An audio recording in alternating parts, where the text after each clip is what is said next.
just ask you, so you guys all contend that this was all over an issue with VIP parking, bad feelings, feeling disrespected, and then it just escalated into an attack and a shooting. So are you guys contending that that is how this all started, that there was no backstory that led up to this? There was certainly no backstory whereby Mr. Zulu had any beef with any of these individuals.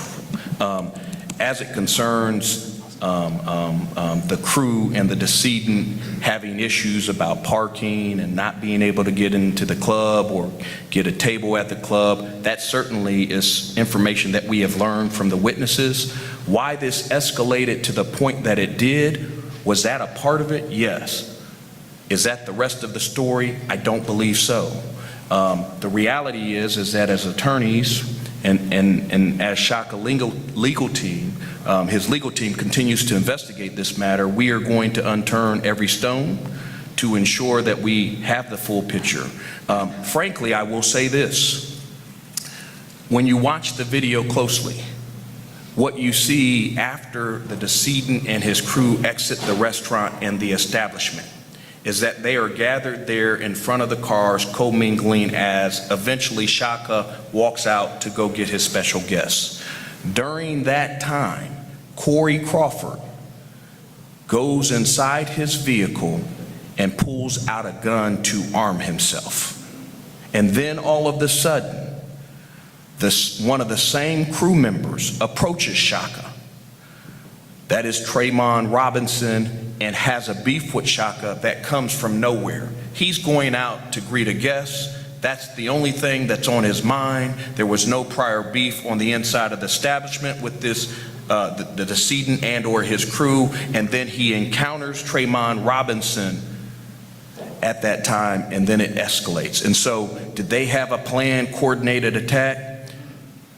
I think that that's a question that you need to ask when you watch the video. Two questions. Will you be releasing Before you ask the question, hold on. Will you be releasing that video since so much hinges on? The video is out with TMZ. It's out and it's in the public domain. But I want to point out one other point, is that before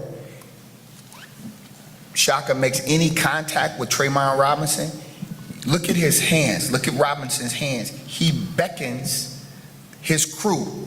So they're already moving. So it's very important that you watch this. They're already moving into place to attack him before there's any physical contact. So the idea that they are somehow coming to his aid because this 52-year-old man is having a rough time with a 23-year-old, no, they were moving on him, and it was in a level of intentionality that you just have to look very closely. And the fact that they've rushed the way they have and not even interviewed Robinson, again, speaks to issues within APD. But Attorney Davis, to her point with releasing the video, I think it would have been helpful for you guys to have it here so you could go through it, because there are copyright issues with it being out in the domain. So is there any plans of you guys releasing it at all today where you can show, like, this is where his hands were, you see him approaching, anything like that that could guide people to see what you guys are speaking of? We'll certainly leave that open. Frankly, I don't know why the City of Atlanta Police Department hasn't released the video, right? It's their job to investigate. He doesn't have to do a damn thing, right? And so he has been charged with murder wrongfully.